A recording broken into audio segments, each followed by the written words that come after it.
12 coups de midi, l'étoile mystérieuse dévoilée. 12 coups de midi, si Eloi est toujours le maître de midi dans l'émission Les 12 coups de midi, il n'a toujours pas trouvé la personnalité qui se cache derrière l'étoile mystérieuse. Mis à jour le 20 septembre 2018 à midi 8, qui peut le plus peut le moins, voilà qui résumerait correctement la performance d'Eloi lors de sa participation le 19 septembre dans les 12 coups de midi. Bien qu'il ait réussi sans mal à garder son statut de maître de midi, le jeune étudiant a déçu lors du coup de maître puisqu'il n'a répondu correctement qu'à 2 questions. Il n'a donc rien ajouté à sa cagnotte et n'a dévoilé que 2 cases supplémentaires de l'étoile mystérieuse. Face à l'énigme, le jeune homme a proposé le nom de Gad Elmaleh mais sans succès. Espérons qu'il se refasse une santé lors de sa nouvelle participation ce jeudi 20 septembre. Si vous n'avez pas pu suivre les épisodes des 12 coups de midi du week-end dernier, vous n'avez pas pu voir qu'Eloi avait trouvé l'étoile mystérieuse, et c'est l'acteur américain Nicolas Cage qui s'y cachait. Il faut dire que les indices s'accumulaient autour de l'acteur ces derniers jours.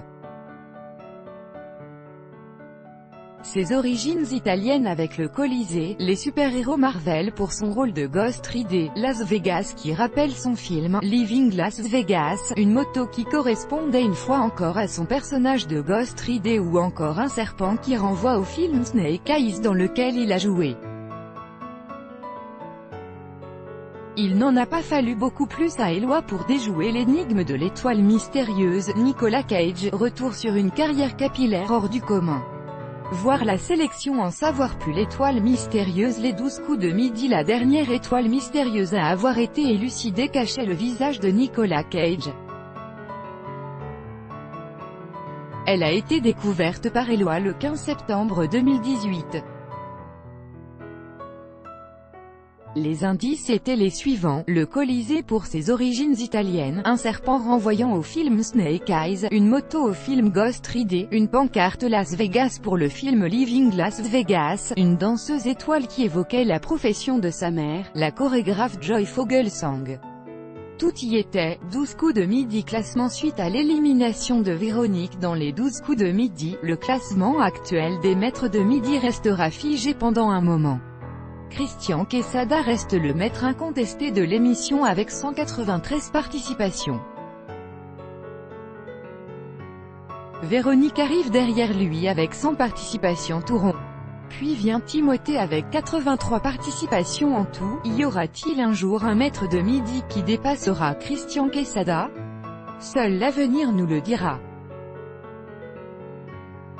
Quoi qu'il en soit, il lui faudra du temps pour grimper dans le classement, c'est une certitude. Jean-Luc Reichmann, les différents visages du présentateur de TF1 voire le dossier Véronique, maîtresse des 12 coups de midi depuis le début de sa participation au jeu au mois d'avril. Véronique, peu aussi surnommée Tata Véro, a atteint très exactement 100 participations à l'émission animée par Jean-Luc Reichmann.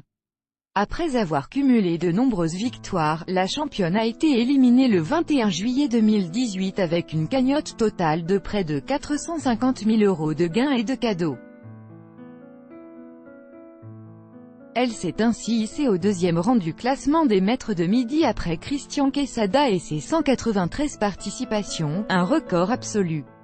Au sujet de son nombre hallucinant de participations, Véronique confiait à Téléstar: à plus long terme, ça va aussi changer ma vie pour ce qui est du logement.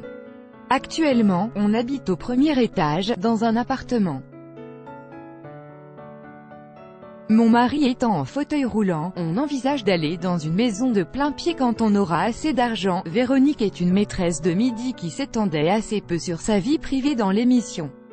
En effet, celle-ci préférait ne rien dire sur qui elle est à la télévision. Si cela ne tenait qu'à moi, je ne dirais rien me concernant, annonçait-elle dans TV Grande Chaîne. Elle expliquait par ailleurs que, lorsqu'elle se livre un peu trop, elle demande à ce que ça soit coupé au montage. En général, ça l'est. Tout ce qui concerne ma vie privée, ma rencontre avec Olivier, mon mari, je n'aime pas en parler. Elle préférait donc ne pas évoquer ce genre de sujet dans l'émission. Quoi qu'il en soit, Jean-Luc Reichmann avait bien compris que la maîtresse de midi avait une personnalité bien particulière et qu'il fallait la protéger au maximum.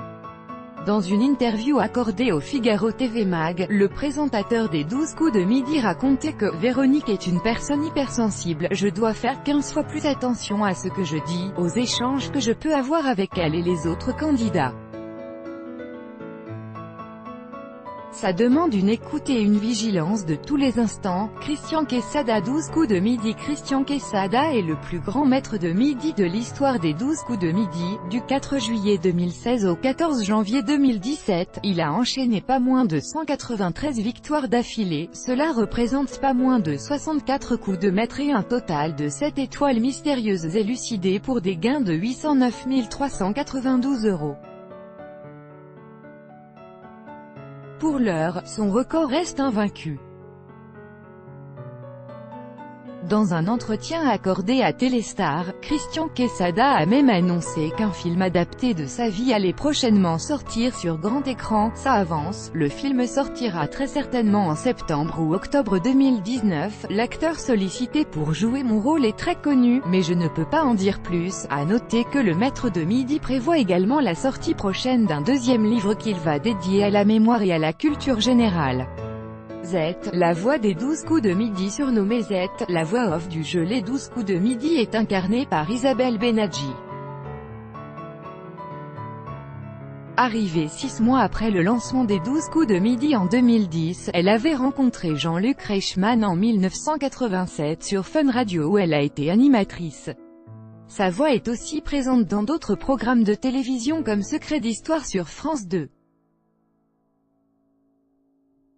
Je les 12 coups de midi comme le jeu de France 2. Tout le monde veut prendre sa place présenté par Nagui au même moment. Les 12 coups de midi demandent aux candidats de répondre à des questions de culture générale. De son côté, Jean-Luc Reichmann tente d'en apprendre plus sur la vie des participants et insuffle du dynamisme à l'émission.